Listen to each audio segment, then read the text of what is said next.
Okay, this is the, first of all, you can see the Carolina Skiff owner.com sticker.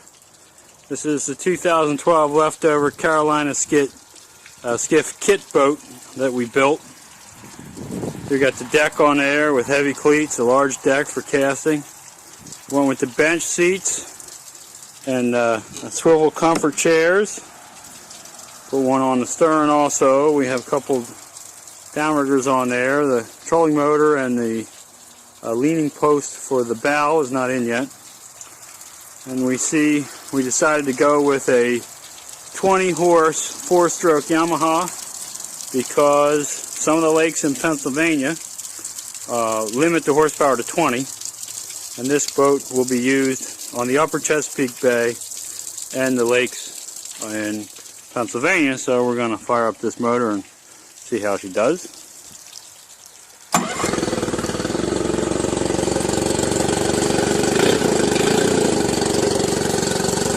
Starts right up,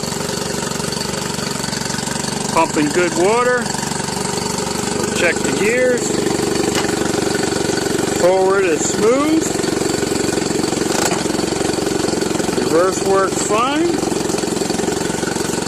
So we see everything coming together on the new Carolina Skiff that we've been building. Incidentally, in the garage is the other skiff, Surface Pup 2. This is a 92 center console with a 40 horse 2-stroke Evinrude on it. Surface Pup 2. That is the other rig that we use. Okay, this is the updated video of the J16 Carolina Skiff build. This is our second video. You can see we now have the name on the side, the Maroon saxatilis, which is a scientific name for a striped bass. So spent a lot of time thinking about what we needed to do with this boat. I'll start in the bow. First of all, we mounted a motor guide trolling motor on the bow.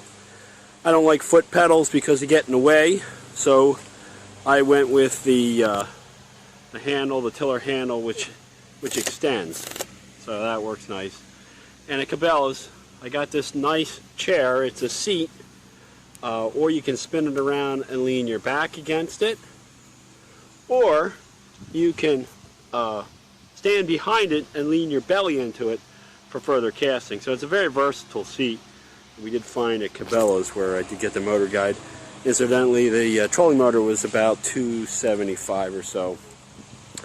I went with on the lights with an extended pole because of the mount for the trolling motor. We needed something that would be higher than it, so we went with that. We do have the casting platform on there, and then up on the bow I have the larger platform, so I have 4 rod holders across the front there, 2 singles on either side and then a double in the center.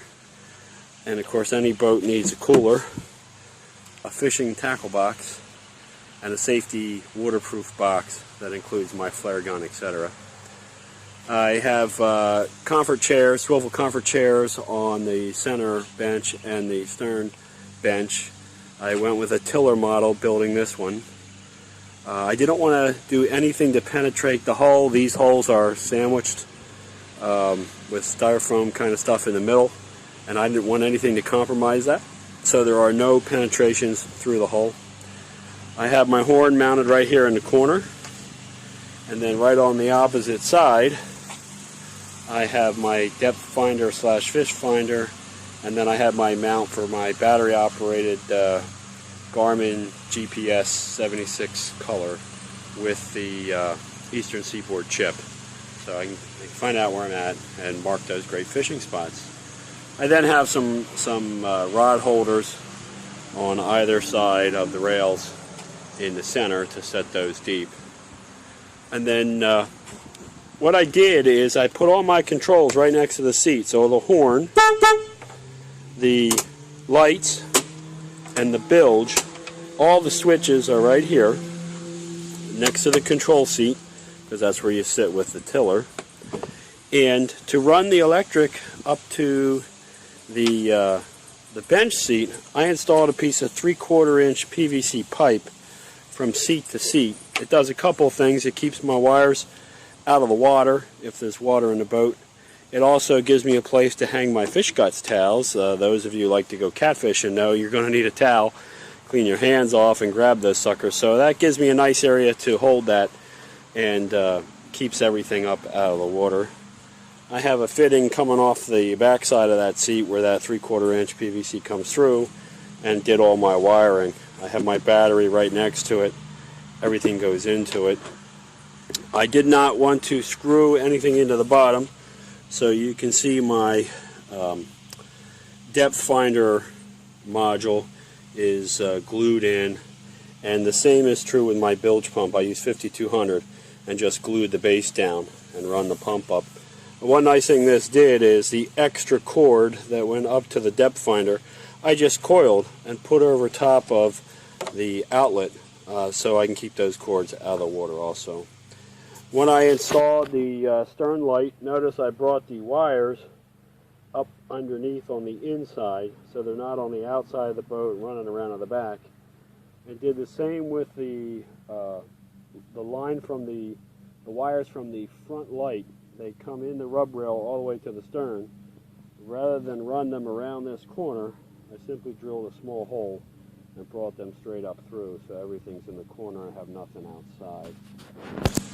You can see that the gas tank is over here on the left side, and this is a 20 horse electric start Yamaha 4-stroke leftover that I put on, and I'm not going to run it this time. It is, you can see it running on the other video, but I do have to go break the motor in now that the boat has been completed.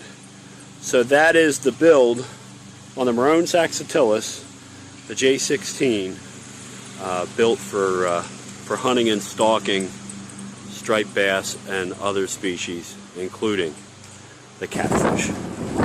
Okay, we are breaking in the motor. We did, this is the J16 Carolina Skiff Marone Saxatilis. We have a Yamaha 20 on it, and a tiller, 4-stroke, and we broke it in. We did an hour and a half, an hour on plane, and we're now checking the speeds. We did a preliminary check. We got 24.1 miles an hour with one person in the boat and gear, 22.1 miles per hour with 2 people in the boat and gear, and 20.4 miles per gallon with 3 people and 150 pounds of dogs and gear. So it does really nice with this 20 horse Yamaha, and we'll see how she goes here.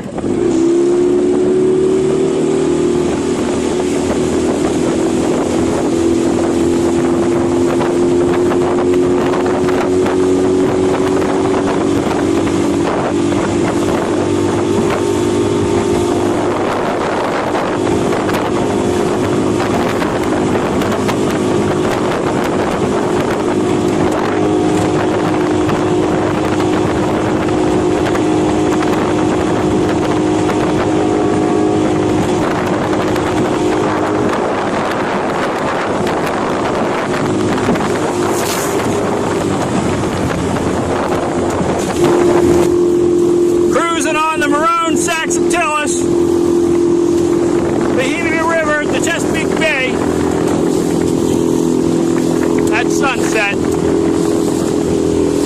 can see Valentine operating a 20 horse Johnny 4-stroke. Jared right there with us as we're moving along in the Marone Saxatilis at sunset. Over at Blue Marsh, running the Carolina Skiff.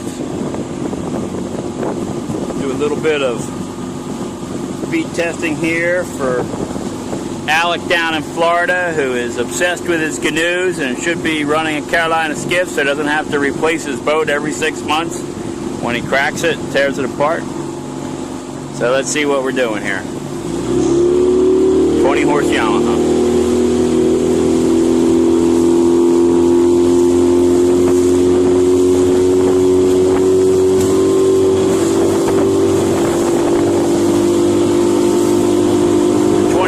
An hour 24.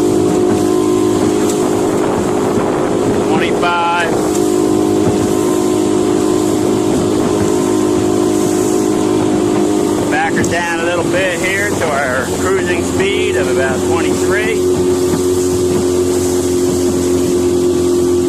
Here we see how comfortable a ride can be on a Carolina Skiff compared to a canoe. See what happens when Alec puts his LT25 with his 20 horse in the water for some comparison running to the Carolina Skiff. Blue Marsh Lake, early September. This video is sponsored by Samantha Ballantyne Realtor for all your real estate needs.